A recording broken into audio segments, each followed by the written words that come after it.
Hey everybody, welcome to The Trench. My name is Christian, and today we're going to talk about caring for those who are poor.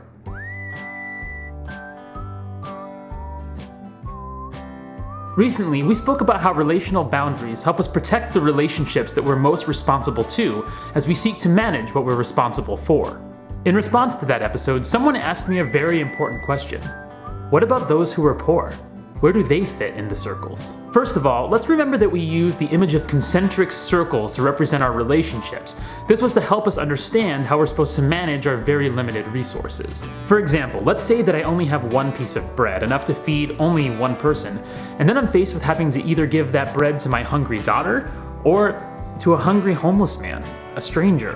Well, I give it to my daughter. She comes first. She's the one that I'm most responsible to, the one that God has given me as a gift. Of course, if I had enough bread, I could feed everybody, but with limited resources, I'm gonna have to make some choices. St. Paul seems to recognize that our relationships with certain people actually have priority over others.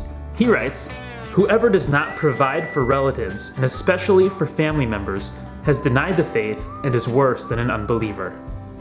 The apostle says that if I'm going to feed a stranger instead of my daughter, then I've denied the faith. Thus, it's clear that my relationship with my daughter has priority over any stranger that I may meet, regardless of their socioeconomic status. But I don't have just one piece of bread. I actually have a whole bunch of bread. Well, not actual bread, proverbial bread. We don't eat bread.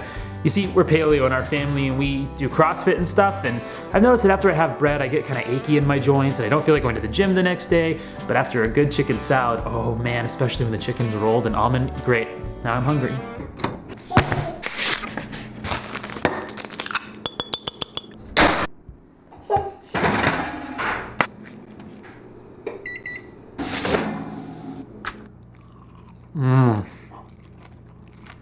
What were we talking about? Right.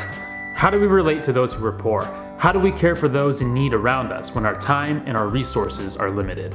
Well, there's no easy answer as to how much of your resources or time you should give to serving people in need. That answer is different for everybody, and to a large extent depends on your circumstances. So that's why I want to make it clear that it's up to you to figure this out. It's up to you to figure this out. It's up to you to figure this out.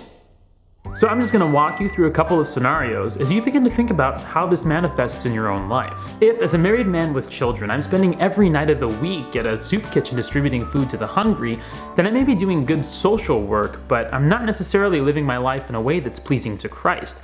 Spouses need each other, and children need parents, and by giving my time and resources elsewhere, I'm failing to meet the needs of those in my own home. But if I were single and didn't have to worry about being present for anybody at home, then I could devote more of my time and resources to the soup kitchen without that same relational cost. Although, if I were single and a teacher, for example, I know that I would still have to give time and energy to my students, so I probably wouldn't be able to stay at the soup kitchen as late as I could otherwise. I would still need to devote time and energy to grading that night and to my students the next day. I can't give myself to them if I'm too tired to do so. And just because I'm at the soup kitchen giving out food, it doesn't necessarily mean that I'm caring for people. I might just be doing a good deed while failing to notice the persons who are in front of me, feeding the nameless poor instead of serving persons with unique names, stories, and struggles. As you can see, serving others is something that needs to be discerned by each person for each person, because there's no right or wrong, black or white, this is how you do it kind of way of caring for other people. For my family, I can tell you, we budget for it. We set aside a certain amount of money each month dedicated simply to caring for those in need. And St. Basil suggests we might not even really need to look all that hard at our own lives to see where we can serve other people. The bread you are holding back is for the hungry. The clothes you keep put away are for the naked. The shoes that are rotting away with disuse are for those who have none. The silver you keep buried in the earth is for the needy. Now, St. Basil isn't saying that it's bad to have shoes, but he's saying that if we have extra pairs of shoes lying around, maybe we could find somebody who could use them. Or maybe when we're headed home from the restaurant, we could ask ourselves, do we really need all this leftover pizza? Maybe we'll see somebody on the way home that we can give this to. And my wife is actually really awesome at thinking this way. If we go out and we have stuff left over, she always says, I'm full, you're full, we don't need this. Why don't we give it away on the way home? Whatever we do, the point is that we are responsible for figuring out what we can do to best serve those who are poor. and then we need to do it. As I said above, there's more to caring for those in poverty than simply giving away food or money. And again, my wife is awesome at this. When we see someone standing on the side of the road, she'll stop and ask, "What do you need?" She seeks to attend to the person by trying to understand what's going on in their life. Usually people will ask for food or drink or money, and she'll always give it to them, honoring the Lord's command to give to those who ask. But they almost always seem taken aback by the next question that she asks them. What else do you need? In Matthew 25, the Lord separates those who served him by caring for the least of these from those who did not care for the least of these.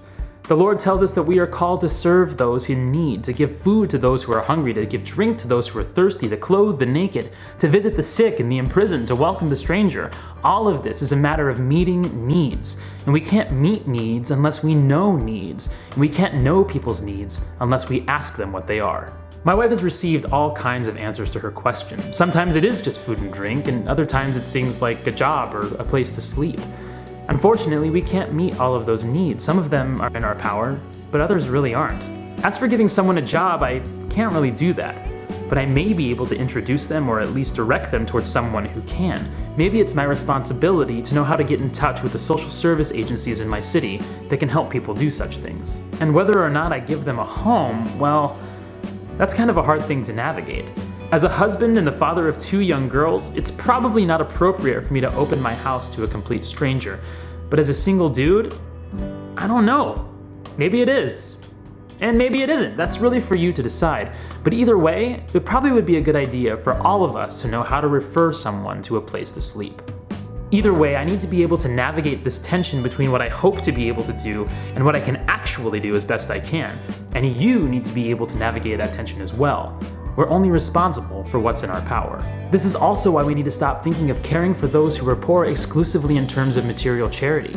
Because even if I can't afford to buy someone a meal or I don't have a bed for them to sleep in, I can still open myself to them, treating a person in need like the human being that they are, a human being made in God's image, even if only for a few minutes.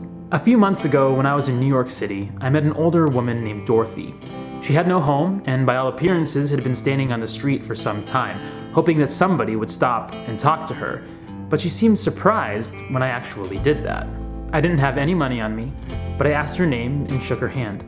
When she told me her name was Dorothy, she asked me my name, so I told her. And then she said, "Christian, now we know each other's name. We have to pray for each other." And so we did. Right there on the streets of New York City, in the middle of the hustle and the bustle of the craziness of NYC, we stopped and prayed. I didn't have anything else to give her, nothing except my name, except myself, except a relationship. But by giving Dorothy this relationship, however brief it was, something of her being a human in God's image was restored in her. We are relational beings who are made in the image of a relational God, and we receive our personhood through relationships with others. We cannot underestimate the value of receiving someone's name, because in just one moment she went from being a nameless homeless lady to being Dorothy, a woman with a story, a person just like you or me.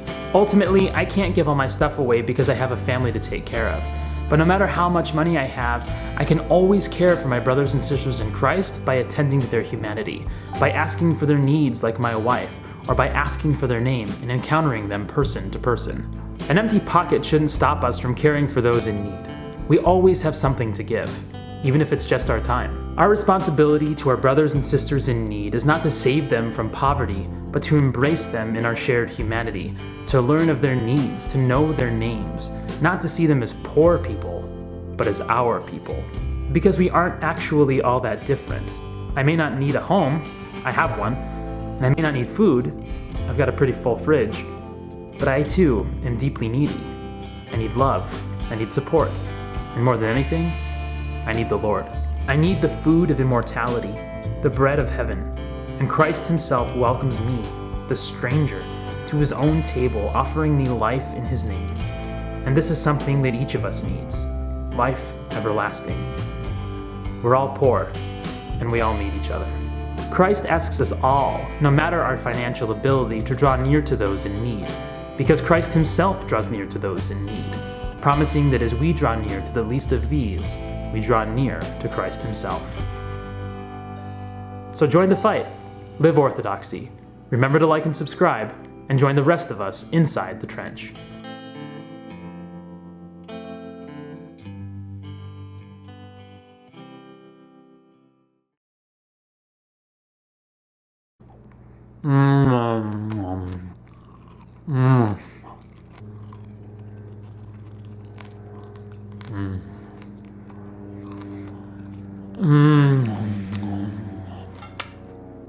And what were we talking about? I need love, I need support, and more than anything, I need the Lord. Yep. Yep. Yep. Yep. Ain't that the truth, sister? I'm a sister. You are a sister. Wait. You are.